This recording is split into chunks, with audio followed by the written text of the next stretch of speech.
muy buenas noches, bienvenidos pues una cena más, una reunión más, una tertulia más, no sé cómo llamarlos a estas cenas ya mucho tiempo del riojano, el riojano que como ustedes saben siempre lo repetimos y lo han conseguido casi que sea un eslogan, lo cual que a nosotros, a Popular Televisión, este programa le encanta porque decimos que es el riojano de ayer, el riojano de hoy y el riojano de siempre. Y esta noche vamos a cenar con Miguel Ibáñez. Buenas noches, Federico. Buenas noches, Miguel. No sé si usted le veo bien de aspecto. La última vez que nos vimos fue en Valladolid. La última vez nos vimos en Valladolid. En Valladolid, sí, señor. En el tren. Y los dos, creo recordar que los dos veníamos un poco de cierto exceso. Veníamos un poco, sí, se nos veía un poco, sí, no estábamos para mucha conversación. ¿Usted se ha recuperado ya? Yo me he recuperado, bueno, sí. Me alegro, Usted venía, iba con su mujer y sus hijas, yo iba con mi mujer, con Tuti. Y no sé, por eso le digo, si cena mucho, cena poco. No, una ensaladita y después algo un poco más sustancioso. Bien. Pero una ensaladita de entrada. Una ensaladita y alguna cosa más. Estoy viendo que tienen unos platos de cuchara aquí estupendos. Y estupendamente. Que el riojano pues es un lugar pues importante. Próximo miércoles vamos a cenar con un personaje también muy importante de Santander, que es Santiago Pérez Obregón. Y lo digo por eso porque el riojano es un sitio, pues eso, hablamos siempre de que es casi un templo de la gastronomía y también de la cultura. Pero usted, y mire que aquí la gente intelectual o algunos que van intelectuales o intelectuales importantes, que también los hay, que son bastante vanidosos, y a usted yo le veo muy poco. Yo le voy a decir antes que nada, si me permite, que tiene el primer premio y el último. El primer premio que tiene usted es premio de poesía José Hierro, del Ayuntamiento de Santander, y el último nada más y nada menos, con mañanas de luz para cristales rotos, Adonais, ha sido hace nada, no llega prácticamente un mes. Por eso digo que usted qué poco vanidoso es, ¿no? Bueno, es que la vanidad no te da más que disgustos en realidad, ¿no? Cuando estás todo el rato pendiente, porque la vanidad es algo, es un mensaje que te lanzan los demás. Los demás te están diciendo todo el rato qué importante eres, qué guapo, qué inteligente. Y claro, cuando eso te falla, tu vanidad se siente herida. Entonces, pasarse la vida persiguiendo eso te da muchísimos disgustos. Es mejor ser humilde y no esperar nada de entrada. Y luego, si además alguno te dice, ¿qué ojos más bonitos? Pues mira, mejor eso que te llevas. Sí, bueno, usted y estamos los dos casados y en fin, con hijo. O lo que sea. No le voy a empezar a decir piropos a esta hora de la noche, pero en fin, a lo mejor, nadie sabe, con unos tequilas cualquier cosa puede suceder, tampoco pasa nada, ¿eh? Además, el poeta en concreto tiende mucho a ser vanidoso, porque claro, en la poesía no hay dinero, no hay mercado, no hay nada, ¿no? Un novelista es un señor que está inserto en un mercado. El poeta lo único que tiene es su vanidad, y ahí está el peligro. Precisamente por eso las luchas entre tribus poéticas son tan crueles, porque cuando está la vanidad en juego, eso nos hace ser feroces a veces. Sí. Así que en la medida de lo posible hay que mantenerse un poco distanciado de eso. Mi querido director de Popular Televisión, compañero de tantas cosas, Gervasio Portilla, me riñe, pero lo voy a decir, voy a citar, lo siento, porque Gervasio me vas a reñir, voy a citar al general Juan Domingo Perón. El general Juan Domingo Perón decía que hay que ser liberal en todo menos en política. Sí. Esas cosas que pasan. Que yo he leído sus poemas, yo soy lector de poesía, no sé si eso se puede decir. En rara avis, que conviene, ahora que está de moda proteger a las especies en peligro, al lector de poesía habría que dedicarle un monumento. Los últimos premios que hubo en esta colección era un cubano de la Resistencia, del Movimiento Cristiano de Liberación. Sí. Lo presentó el actual alcalde de Santander, sí. Calixto Alonso del Pozo, y yo, y me gusta la editorial. Y he estado leyendo sus poemas y me he encontrado una cosa curiosa, porque es que tiene una mezcla, no lo entiendo muy bien, porque, vamos a ver, sí lo entiendo y me han gustado mucho, de verdad, pero tiene una mezcla extraña, porque es original, pero es antiguo, no sé, le hago la pregunta típica de primera facultad, ¿quién le ha influido más? Porque le he visto como varios estilos dentro de la misma, incluso dentro del mismo poema. Es que seguramente tienen varios estilos, ¿no? Y yo digo siempre que soy un poeta imitativo, en el buen sentido de la imitación, hasta finales del siglo XVIII. Imitar era bueno, era lo que había que hacer. No en el sentido de que no es lo mismo que copiar. Faito Martín Gamero, que está con nosotros en la cámara. Faito, mira, así le enseñamos a nuestros telespectadores. Me encanta la edición de Adonais, por cierto. Yo creo que la edición de poesía tiene que ser así, tiene que ser sencilla, clara, y la poesía misma también. ¿Me deja decir una pequeña vanidad? Editaron uno de los primeros libros de mi querido primo Álvaro Pombo, lo editó de sus poemas, lo editó Adonais. Yo recuerdo la poesía de Pombo, que me impactó en su época, además era una poesía distinta. Sí. Bueno, pues eso, que efectivamente, yo creo que un poeta tiene que ser, hablando de la vanidad, tiene que estar siempre en cierta actitud de discípulo. Cualquier artista tiene que estar siempre dispuesto a aprender de sus mayores. ¿Quiénes son mis mayores? Pues hombre, modestamente, Petrarca, Antonio Machado, Baudelaire. ¿Cómo no estar dispuesto? ¿Cómo creer uno que ha superado a sus modelos? Está siempre aprendiendo de ellos, siempre releyéndolos y siempre, en cierta forma, imitando. Imitar en el sentido clásico lo que quiere decir es que recrea su modelo. Y yo no aspiro a nada más de verdad que a ser un buen imitador, es decir, un buen recreador de los modelos clásicos. Miguel, yo le quería preguntar, usted es director del Centro de Profesorado de Cantabria. Sí. ¿Qué es eso? Bueno, profesionalmente estoy ahí en Comisión de Servicios, es el centro que forma todo el profesorado desde primaria hasta secundaria y formación profesional.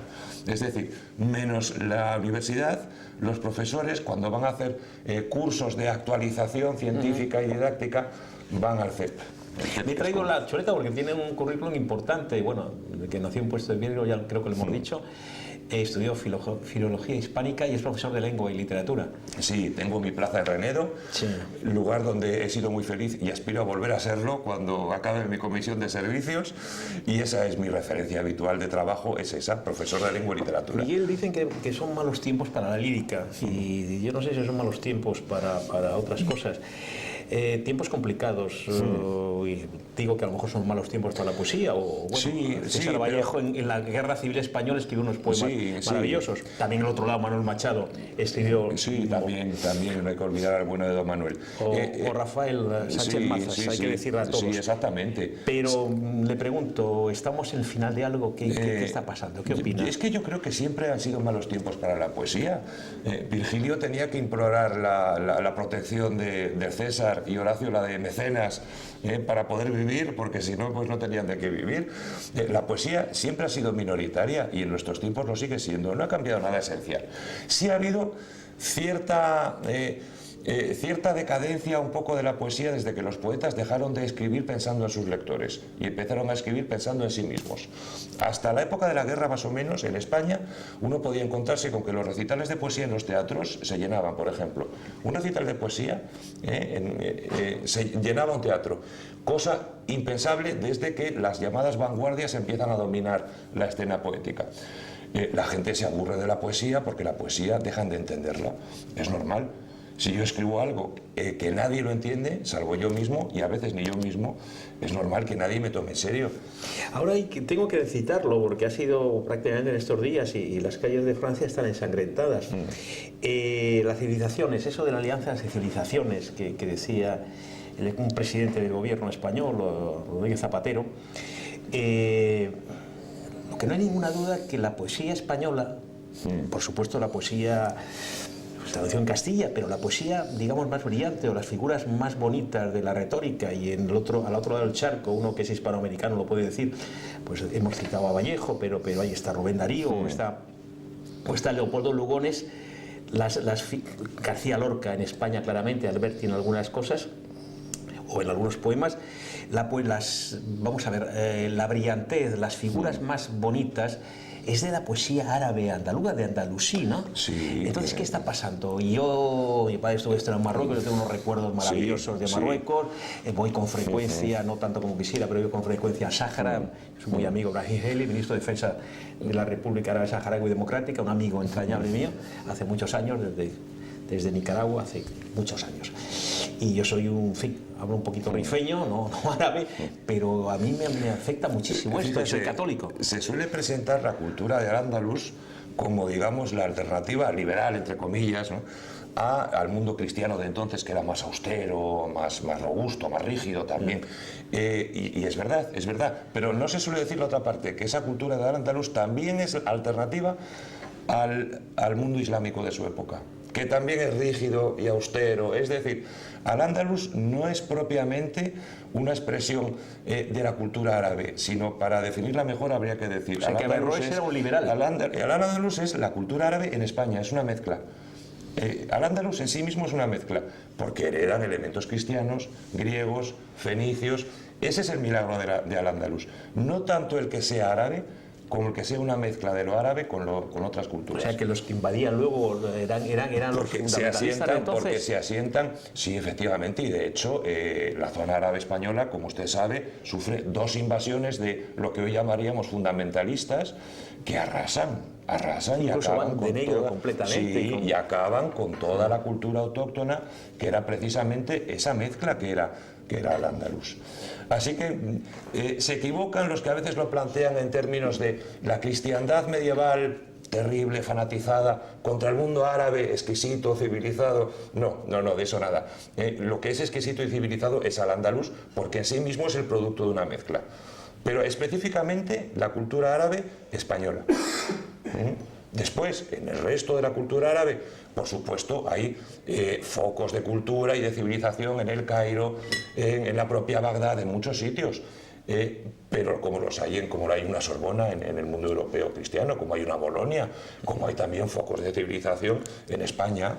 No, claro, y además los cristianos estaban antes que los árabes en el norte, ¿no? Aparte de eso, claro. Egipto era una provincia romana. En los años en que usted estudiaba periodismo, usted recordará, se puso de moda decir que en realidad no hubo una conquista árabe, que lo que hubo fue una conversión masiva de españoles. Gente como Juan Huitisolo negaba que hubiera existido una conquista. Juan Huitisolo dice muchas tonterías. Sí, porque el té de Marrakech le afecta mucho. Porque vivimos bajo el complejo eterno, los occidentales, de que de alguna forma somos culpables de algo.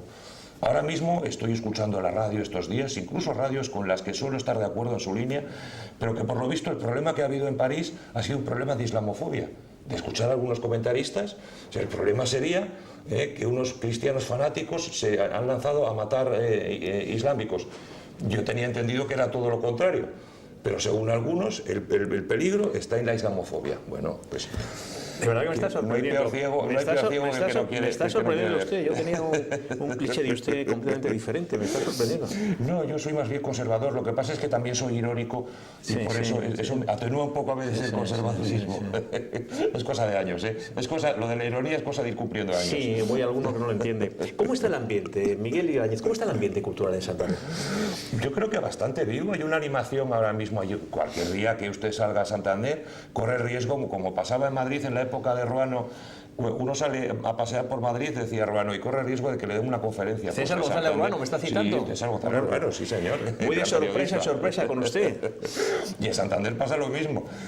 Habría que ver un poco si por debajo de toda esa agitación cultural, qué es lo realmente serio, cuál es el fondo de ese océano.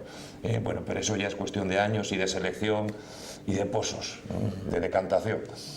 Citaba que el próximo miércoles vamos a estar cenando con Santiago Pérez Obregón y una pregunta que le haré seguro, ahora que no nos oye ni nos ve, es que en los años 40 Cantabria, Santander sobre todo fue un foco importante de cultura. De cultura, sí. Estaba Julio Maruri, estaba Pepe Hierro, estaba Hidalgo. Y de convivencia. Y de convivencia. Bueno, el que organiza es el jefe del movimiento, un falangista de primera línea, Pedro Cantoya, además edillista, para más datos. Pero mi pregunta es, hay un renacimiento importante de la cultura en ese momento. Los ratones está Antonio Zúñiga, que es falangista, y hay gente que sale de la cárcel como Pepe Hierro, que es marxista, que es comunista. Hidalgo, en fin, hay poetas importantísimos. Ahora, yo tengo algún amigo importante de Santander, Juan Antonio González, me parece un gran poeta, Tono, aparte es amigo mío, también ha cenado con nosotros. Muy amigo mío también. Sí, pues que me alegro porque ha estado aquí y es un buen amigo y un gran poeta. Pero otros nombres que no me gustaría citar, porque seguro que me voy a olvidar, aunque no hemos empezado ya a beber, pero bueno, no nos olvidar. Estamos mejor que el día que nos vimos en Valladolid, Miguel. No, pero le digo que totalmente en serio. Piensa, como hay mucha gente, yo el otro día también lo hablaba con Manuel Ángel Castañeda, por ejemplo, él decía que sí, yo lo dudaba más, que estamos un poco, desde el punto de vista poético, en Santander en este momento, que hay 4 o 5 nombres importantes, el del suyo también, porque usted, insisto, que es el último premio Adonais, que es el gran premio de poesía de España y de Hispanoamérica. Ahora mismo sí, yo creo que ahora mismo hay unos cuantos poetas. Por una parte está mi generación, que ya vamos siendo de esos que cada vez te miran más como preguntándote ¿cuándo te vas? ¿Hasta cuándo? ¿Le dice maestro o no le dice maestro? No, todavía no, porque ya no se lleva, pero yo creo que lo piensa. El punto suspensivo es maestro a ver cuándo se calla ya un poco. No, estaba mirando su nacimiento, no, es mucho más joven que yo, por Dios. Yo soy del 60, yo me siento estupendamente, por dentro me siento estupendamente. Sí, no. Y por otra parte hay gente joven que están haciendo cosas, pues hombre, de gente joven, algunas interesantes, algunas prometedoras, y seguramente esa es la palabra que hay que aplicar a la poesía joven siempre, es prometedor. ¿Te voy a decir algún si nombre se cumple o no la promesa? Ya que hemos dicho a tono, a Juan Antonio González Fuentes, ¿tenemos algún otro nombre? Pues mira, te citaría ahora mismo, por ejemplo, a Pablo Sánchez, que es un Sí, yo no digo nada. hijo de un profesor de literatura y de una profesora ya fallecida, desgraciadamente. En fin, tampoco yo quiero empezar a citar porque el riesgo que usted ha dicho es el de olvidarse siempre. Pero yo creo que hay unos cuantos nombres con los que merece la pena contar. ¿Y de los 40 qué les parece? Bueno, aparte de José Hierro, que es una figura ya mundial. Pues Manusky, por supuesto. Julio, ¿no? Salomón era un gran poeta, a mí me gustaba que murió mucho. Muy joven. Salomón murió muy joven. Muy joven, ¿eh? Sí, Carlos Salomón. Sí, Carlos Salomón. Sí. Manuel Arce también escribió cosas serias en su época. Es una buena generación aquella. Manuel Arce ha estado también ha cenado con nosotros en el Riojano. Está un poco fastidiado. Está un poco, sí. ¿Qué edad tiene Manuel? Pues no lo sé, pero bastantes. No me atrevo a decir, pero bastantes. Es de la generación de mi padre, que más o menos pues andará por los 80 y pico, sí. 80. Sí, por ahí.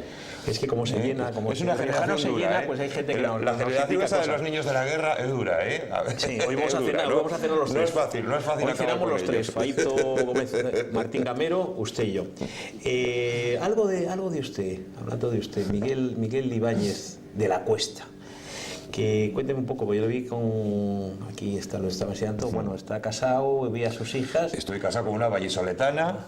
Nadie es perfecto. Buena tierra, Valladolid, ya sé por qué lo dice usted, que esté seguro que mi mujer, conmigo. en fin, el padre de mi mujer fue presidente de la Audiencia de Valladolid muchos años, pero ella nació en Santander. Sí.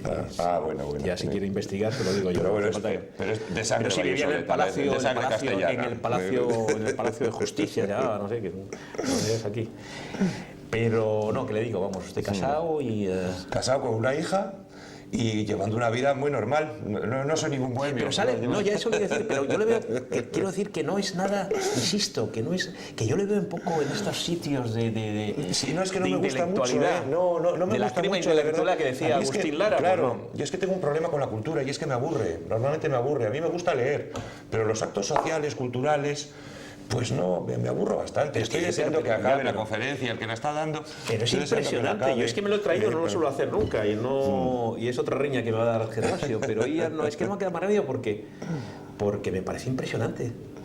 Pero de mi currículum, ¿tú te acuerdas usted, perdón? A mí me llame como quiera, yo le llamo a usted por razones de ética televisiva, sí. De un ciclista que se llamaba Pulidor, sí, hombre, que quedaba el segundo. Pulidor, sí, hombre, claro. El simpático Pulidor, sí, quedaba el segundo. Quedaba siempre el Quetil. Yo soy el Pulidor de la poesía, yo siempre quedo el segundo. Premios importantes no tengo pocos. Oiga, que digo que conocía yo a Anquetil, hombre, la Vuelta Ciclista, hombre, por Dios. Sí. El Tour de Francia, ¿qué se cree? Los mitos de nuestra época. ¿Qué se cree? Sí. Entonces, sí, lo que pasa es que a lo mejor hablamos de la Argelia francesa también y tenemos un problema. Habría mucho que hablar también de la Argelia francesa. A lo mejor los Pinoat al final van a tener razón. Habría mucho que hablar. Habría mucho que hablar. Yo no sé qué... Que es también hacer otra pregunta tópica, que no me queda más remedio. Vamos allá. Pues eso, sus proyectos literarios. Pues no se lo han preguntado nunca. Claro, no, mira, siempre tengo el proyecto, y además mis amigos ya se ríen cuando lo saco, de escribir una novela. Porque sí, me parece que el escritor serio, yo tengo esa idea todavía, el escritor serio se prueba a sí mismo en la novela. Pero siempre escribo y al día siguiente borro lo que escribo con lo demás. Ahora es tan fácil, además, ya no tienes ni que levantarte a tirar los papeles a la papelera. Con darle a una tecla, claro. Así que siempre es la novela con más principios de la historia de la literatura. Todos los días empiezo una y al día siguiente lo borro. Pero prosa ha escrito también usted. Prosa ha escrito artículos, he escrito cuentos también, tengo relatos. Publiqué un libro de microrelatos, gracias a la generosidad del Ayuntamiento de Cayón, todo hay que decirlo. Y no me acordaré ahora del nombre de mi editor, trabajó muchos años en estudio, Y por Dios, dígalo. Hombre, se me va a olvidar Valeriano ahora. García Barrero se enfada. Dígalo, por favor, que además está con nosotros en la Junta del Ateneo. Ve cómo los años son terribles. No, dígalo antes de que no cena, no cena hoy con nosotros, Faito y yo. Gomarín, Fernando Gomarín. Fernando Gomarín. De las primeras personas que yo vi Pajarita, Pajarita, una persona así elegante. Pues publiqué un libro de microrelatos, sí, se ha salvado, Digo, se ha salvado porque íbamos a cenar solamente Faito y yo, Menos mal. Se ha salvado, le invitamos. ¿Sus proyectos profesionales, querido Miguel Ibáñez? Mis proyectos profesionales son simplemente seguir dando clase hasta que me jubile, dar mis clases cada día mejor y procurar enseñar algo a mis alumnos. No tengo otros. Cuando acabe esta etapa provisional en la que estoy ahora, de director del centro de profesores, volveré a clase y además volveré encantado. Hago otra pregunta tópica y típica. ¿Qué poeta de cabecera tiene? Pues hombre, poetas de cabecera, hay varios. Un poeta importantísimo, yo creo, en la poesía española de este siglo fue Gil de Viedma. Sí. Gil de Viedma nos enseñó a todos a escribir. De la vida ve en serio, a escribir normal. Que la vida ve en serio. Exactamente. Nos enseñó a todos a escribir sin darnos importancia, precisamente. Y en general la generación de los 50, pues yo creo que ha sido una generación con una gran lección para todos los poetas jóvenes, los que empezábamos a leer en los años 70. Pues que no todo tiene por qué ser pomposo, ni solemne, ni incomprensible, que se puede escribir y seguir siendo una persona normal. Yo creo que eso fue la gran lección de esa generación. Todo eso del mito de los... El mito del bohemio. Bueno, usted no vive de la poesía, claramente. No, yo vivo de mi Pero oficio. todo eso que contaban de la bohemia y de las cosas, bueno, eso no es un poco... Bueno, eso tuvo su época, pues en el siglo XIX, a principios del XX, tuvo su época. Y luego, desde luego, yo a cualquier joven que empiece a escribir, lo primero que le recomendaría sería que estudie algo serio, saque una oposición, trabaje por las mañanas como Dios manda y por las tardes se dedique a escribir. Vamos a terminar. La literatura. Antes de Navidad, antes de Navidad, también cenamos con Jesús Cabezón y leyó, un gran poeta, muy buen amigo mío. Jesús a mí me parece un poeta magnífico, entre otras cosas, y un gran articulista. Entonces le hice un pequeño atraco que quiero hacerlo con usted, si me permite. Leyó una cosa que porque a mí me encantó un poema de Jesús que se llamaba Es de Marilyn, nuestra Marilyn, y me pareció impresionante, Marilyn Monroe, que es una obsesión pues de su generación y también nos pescó un poquito a nosotros. A mí me gustaría como final que lea a cámara con... Este mismo poema que estoy viendo aquí. Los poetas somos malos. No he estado con las gafas, que veo peor. No, mira, acertado. Pues sí. Sí. Les prometo, queridos telespectadores, que no está preparado. Ha sido una cosa completamente improvisada. Los poetas, somos buenos lectores en general. No quiero decir, porque estoy lleno de heridas. Parece que vengo de combatir con los montoneros. Ha escogido un poema que se presta mucho a una lectura tranquila. Pues se con titula eso terminamos. Hacerse viejo. Te estás haciendo viejo. Es un hecho, te dices, que debes afrontar sin demasiada histeria, con la serenidad precisamente de un viejo, de un escéptico, de un hombre que anticipa su derrota. Te estás haciendo viejo y no lo niegas.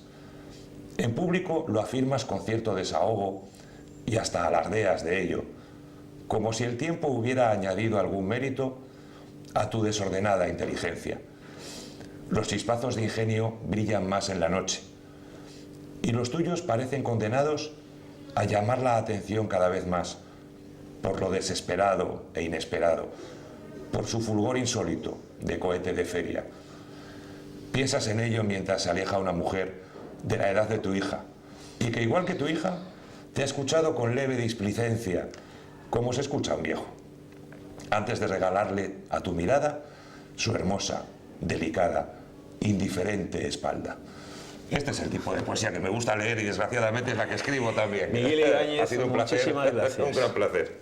Muchísimas gracias, queridos espectadores, y bueno, aquí estamos, insisto, en El Riojano, este templo de la gastronomía y de la cultura. Muchas gracias.